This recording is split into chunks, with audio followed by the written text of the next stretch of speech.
अगर कोई एक धर्म है जिसमें आम की केंद्रीय भूमिका है तो वो बौद्ध धर्म है, और बौद्ध धर्म के प्रचार में आम का इस्तेमाल किया गया था। और ये और पीछे जाता है क्योंकि प्रचार का, बौद्ध धर्म का प्रचार तो साम्राज्यों ने किया है, लेकिन खुद बुद्ध का जब उनको बोध प्राप्त हुआ उसके बाद वो घरों के भीतर तो रहने वाले नहीं थे, क्योंकि जो सन्यास ले चुका है उसका घरों में रहना वर्जित होता है। तो बुद्ध का उसके बाद जीवन ज्यादातर अमराइयों में ही कटा है। हाँ। और बुद्ध को ऐसी बातें साधारण लोगों को समझानी थी जो एकदम निर्गुण हैं या निराकार हैं, तो उनको ऐसे रूपक चाहिए होते थे जिससे वो साधारण लोगों को जटिल बात समझा सकें। तो जातक कथाओं में जिस तरह से बार बार आम आता जाता है, उससे यही समझ में आता है कि बुद्ध को अपनी बात लोगों को समझाने के लिए जो उनका अध्यात्म का संदेश था, जो उनको बोध प्राप्त हुआ, उसमें आम से बड़ी मदद मिली।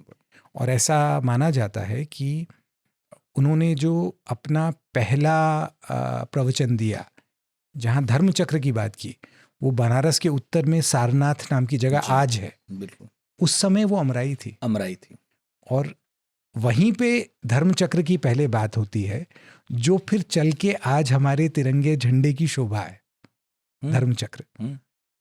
तो हमारे देश के झंडे तक में आपको आम के संबंध दिख जाएंगे। ये तो मतलब ये और भी बड़ा है बहुत हमको। और ये ढूंढते ढूंढते मुझे ये समझ में आया कि जो पुरानी अमराइयाँ थी, हाँ, और जो विज्ञान हमें आज बता रहा है, वो एक दूसरे पे ऐसे आके बैठता है। क्योंकि आम की उत्पत्ति जब आप खोजने जाते हैं तो अमराइयों के पीछे हम लोग, हमारे पुरखे इस तरह दीवाने कैसे थे ये समझ में आता है। ये आदम कनेक्शन, क्योंकि ये हमारे खून में है। ये प्रकृति ने हमको फलों के लालच से बनाया है। यानी असल में हमारा स्वभाव पेड़ों से, फलदार पेड़ों से बना है।